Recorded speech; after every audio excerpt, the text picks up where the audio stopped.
Welcome back. If you've just joined us, you're watching the news at 10, broadcasting on Channels Television live from Lagos. The federal government has instituted 2 appeals before the Lagos Division of the Court of Appeal against the orders of the Federal High Court barring security agencies in the country from arresting and commencing extradition proceedings against Senator Buruji Kashamu.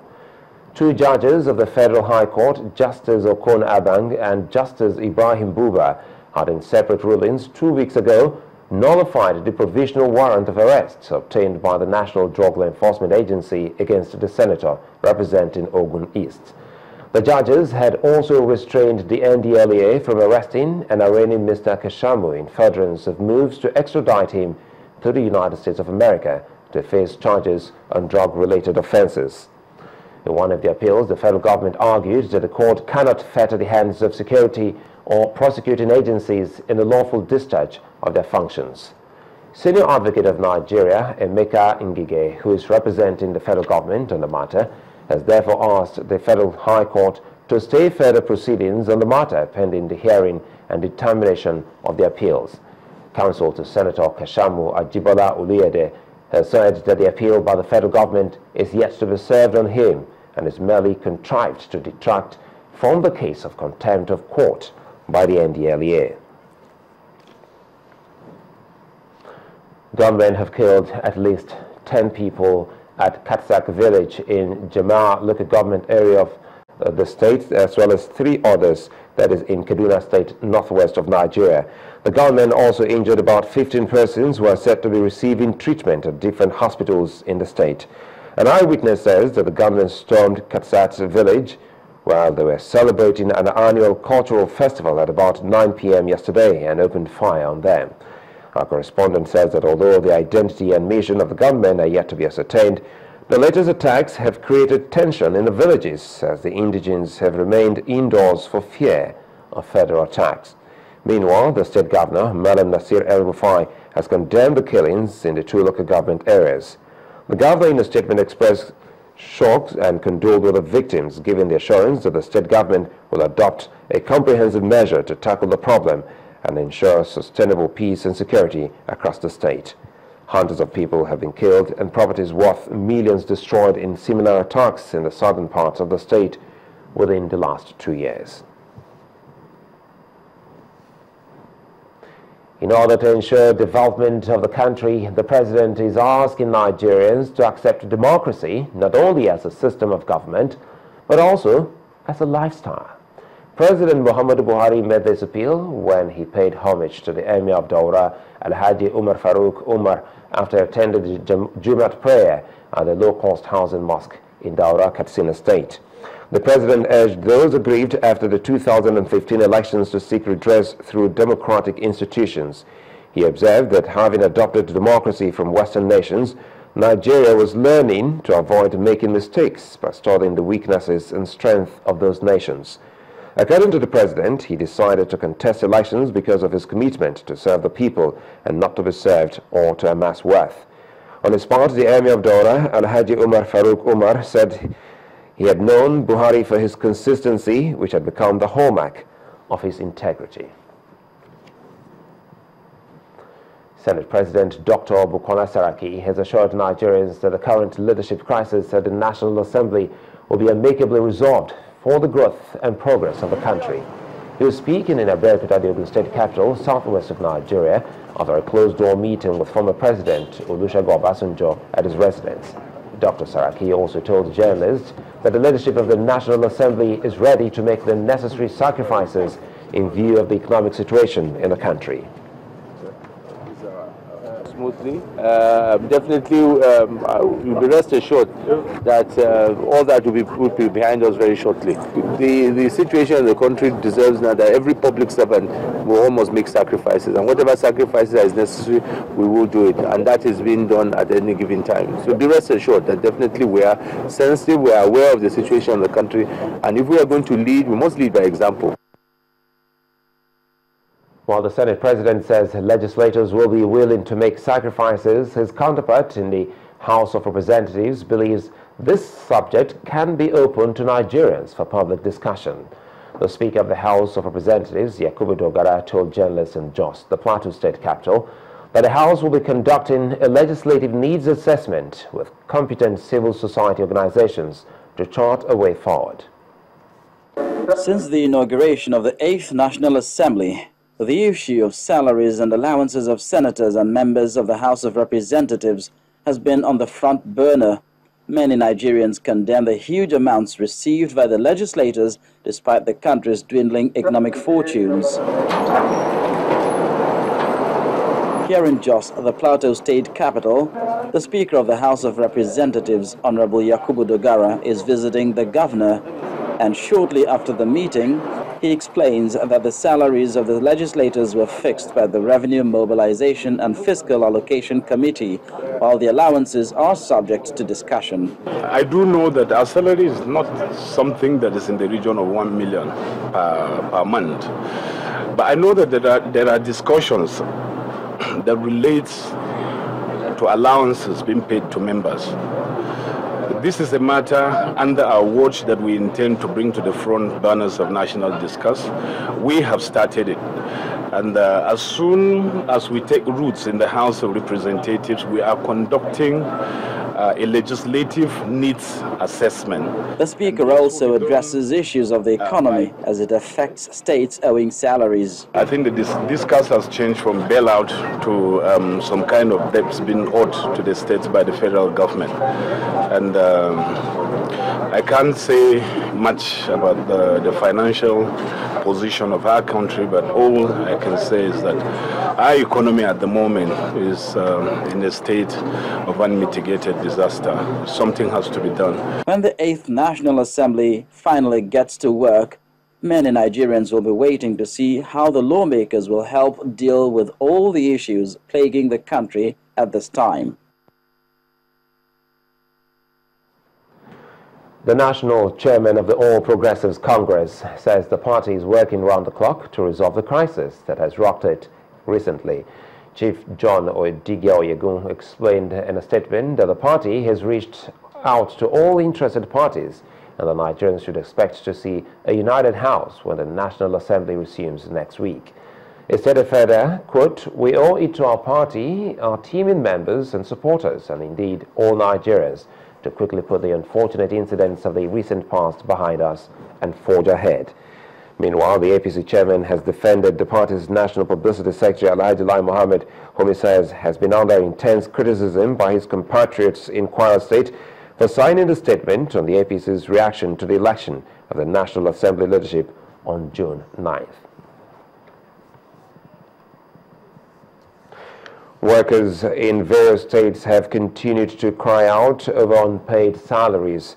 One of the latest cries is coming from resident doctors at the Ladoke Akintolo University of Technology Teaching Hospital in Oshogbo, who have joined the increasing number of protesters demanding for their 8-month salaries from the Osun State government.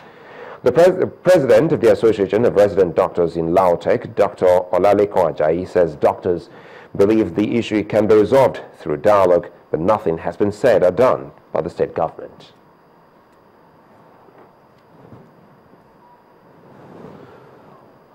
Nigeria joined the global community today to mark the World Sickle Cell Day.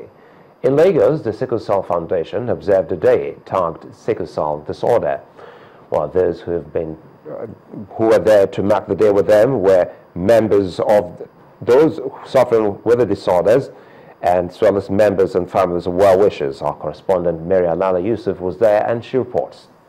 With opening remarks from a representative of the Lagos State government. The Lagos State government has given recognition to sickle cell disorder as a major public health issue and is providing free medical treatment to children under the age of 12 years, age group under which most of the manifestations of sickle cell disease is most. Then the symposium proper takes off as one expert after the other concentrates on the complications of the sickle cell disorder and its management. You can have Lagos in those with SC, but it's very rare in those with, it's very common in those with SS. So let's look at these ulcers. They are sighted, the legs only, and usually around the ankles.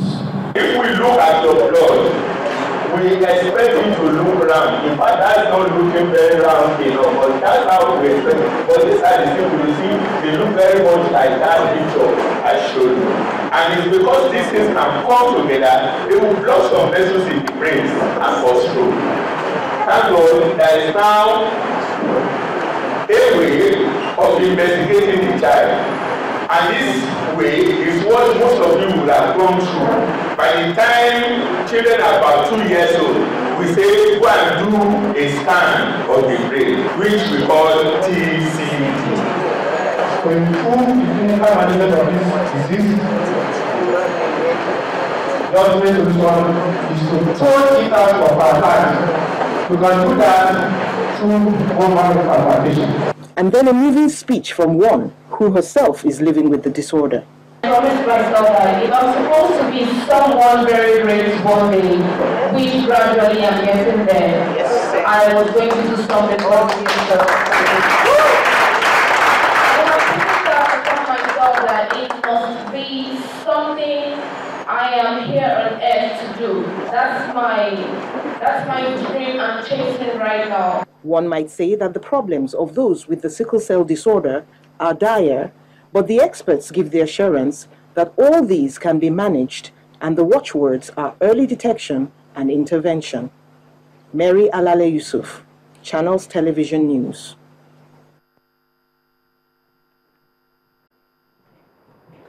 Joining us now on the News at 10 to talk more on the World Sickle Cell Day is Dr. Annette Akinshade. She's the National Director of Sickle Cell Foundation of Nigeria. Good to have you on the News at 10. Thank you so much. Thanks for having me. Well, a couple of issues on this particular day that is now a global moment for everyone in the world. What is the state of sickle cell in the country? Well, I think first of all, I'd like the viewers to know what the theme is for this year. This year, we're focusing on life-saving measures. That is, bringing our minds to bear on those little things that we can do for ourselves at home, to the more complicated things such as bone marrow transplantation. Some of these are already available here in Nigeria. In our foundation, you can access them. But more importantly, what can people do at home? Measures as simple as drinking plenty of water. Measures as simple as avoiding extremes of temperature, extreme cold or extreme heat can prevent crisis, can prevent complications. So I'd like us to, as Nigerians, to look at all of this. Then, before talking about the burden as in terms of prevalence, people usually ask what's the prevalence. But for a condition that tends to lead to a lot of mortality, a snapshot in time will give you a correct picture. So we look at it from the point of view of how many children are born every year.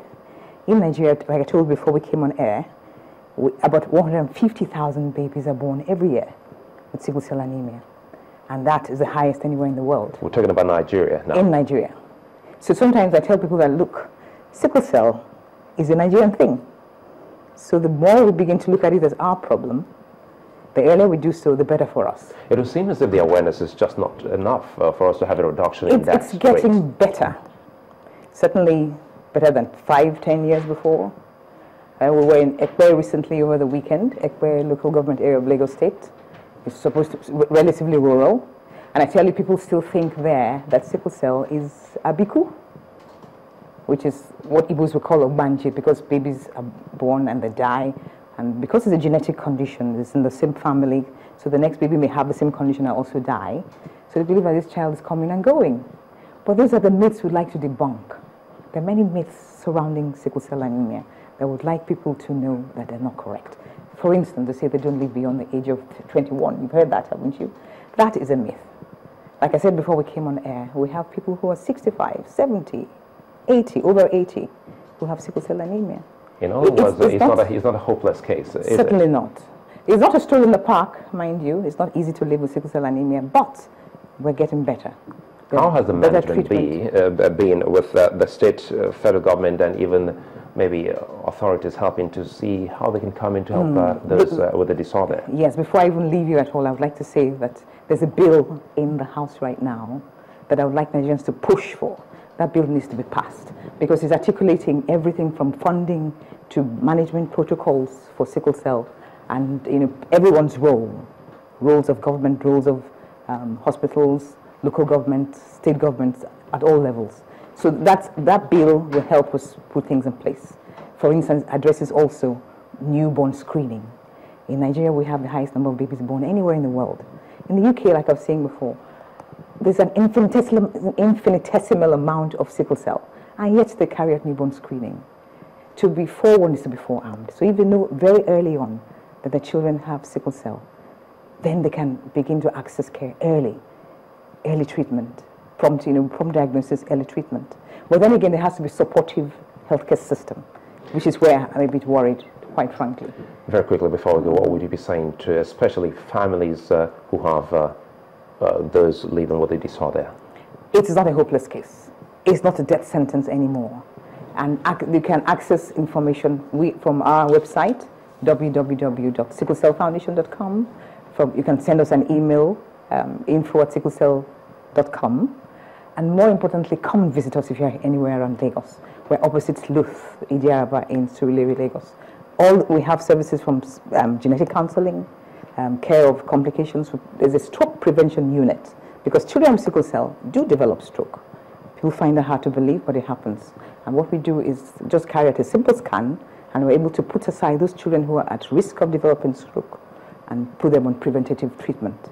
So we like to talk about prevention at every level. And that's what I would like Nigerians to remember. And it's our own thing. Dr. Akinsede, many thanks for coming on the News at 10. Thank you. Well, still ahead on the News at 10, FITC reports rising fraud cases in the banking sector, directs banks to set up investigative desks to check crime. That's some business news. Stay with us.